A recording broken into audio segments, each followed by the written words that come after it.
Kenapa Indonesia nggak bisa seperti Jepang? Atau cobalah kalau misalkan pemerintah kita itu seperti kayak pemerintah Jepang. Tapi pernah nggak kalian berpikir bahwa ya perbandingan itu sebenarnya nggak masuk akal? Di video kali ini gue akan membongkar. Membandingkan Indonesia dengan Jepang itu sebenarnya ya salah kaprah. Dan bisa membuat kita itu menjadi gagal paham.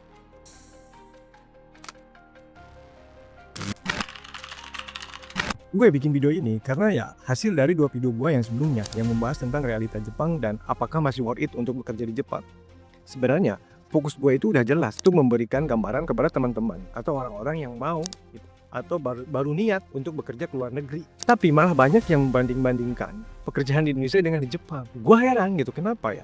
Apakah emang teman-teman itu kayak nontonnya baru setengah-setengah terus langsung komen? Dan harapan gue setelah teman-teman menonton video ini, gue harap ya kalian bisa lebih objektif lagi gitu untuk melihat sesuatu. Kita boleh belajar dari Jepang, tapi membandingkan Indonesia dengan Jepang secara mentah-mentah, yaitu bukan cara berpikir yang tepat menurut gua.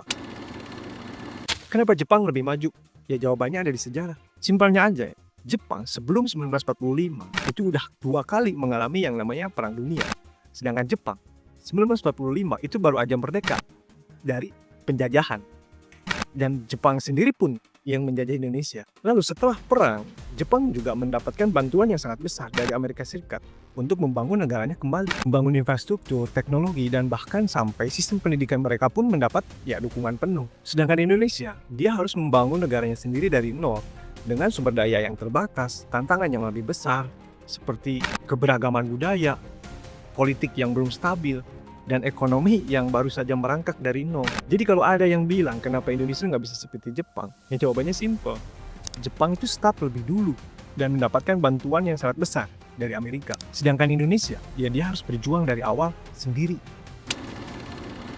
Faktor terbesar yang membuat negara Jepang maju, yaitu kualitas sumber daya manusianya.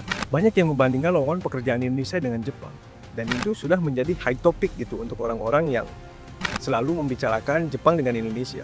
Tapi pernah nggak kita berpikir, kenapa sih Jepang itu bisa banyak membuka lowongan pekerjaan? Bahkan sampai butuh tenaga kerja asing. Jawabannya, ya masyarakat Jepang itu tersendiri. Kenapa? Karena di Jepang, masyarakatnya itu udah mandiri itu secara ekonomi. Mereka itu udah produktif semuanya. Karena saking berkualitasnya SDM mereka, sehingga mereka bisa membuat perusahaan, membuat pabrik, dan membuka lowongan pekerjaan yang sangat banyak. Sekarang pertanyaan, bagaimana dengan masyarakat kita di Indonesia? Jadi daripada kita banyak menuntut, kenapa nggak bisa begini, kenapa nggak bisa begitu?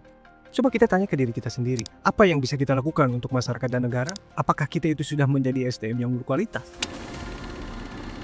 Budaya juga beda jauh.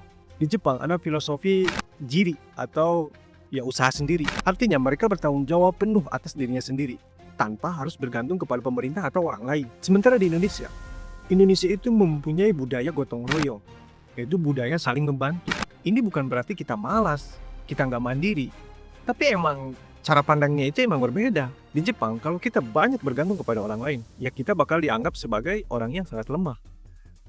Sedangkan di Indonesia, kalau kita nggak peduli kepada orang lain, ya kita bakal dianggap sebagai orang yang sangat egois.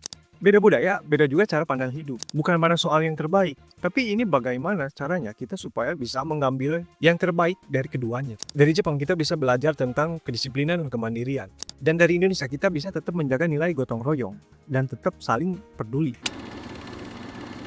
Jepang dan Indonesia itu mempunyai kekurangan dan kelebihannya masing-masing. Jadi, daripada kita membandingkan tanpa konteks, lebih baik kita belajar dari mereka, belajar dari kelebihan mereka, agar kita bisa menutupi dan memperbaiki kekurangan yang kita miliki. Gue harap setelah menonton video ini, ya teman-teman bisa lebih bijak lagi dalam melihat perbedaan. Kita nggak perlu tindakan besar untuk berubah. Ya mulai aja dari hal yang terkecil, seperti ya lebih bijaklah dalam memberikan komentar dan ya berhentilah untuk menghakimi orang lain. Karena kalau kita terus-menerus membandingkan tanpa belajar, ya kapan kita bisa majunya? Sekali lagi, Jepang dan Indonesia itu mempunyai keunikannya masing-masing. Yang lebih penting pada saat ini adalah bagaimana kita bisa belajar dari kelebihan mereka dan menerapkannya sesuai dengan kondisi kita. Jadi mulai sekarang, gue harap teman-teman bisa berhentilah untuk membandingkan, tapi bertanyalah kepada diri sendiri, apa sih yang bisa kita lakukan? Apa sih yang bisa kita berikan kepada masyarakat, kepada negara? Apa yang bisa kita lakukan untuk membuat perubahan? Sekecil apapun itu. Oke, kalau kalian setuju atau misalkan punya pendapat yang lain, boleh tulis di kolom komentar biar gua tahu apa pendapat kalian. Dan jangan lupa untuk like, share, dan subscribe channel ini supaya channel ini bisa berkembang lebih jauh dan bisa menggapai orang-orang lebih luas lagi. Sekian dari gua dan see you next video.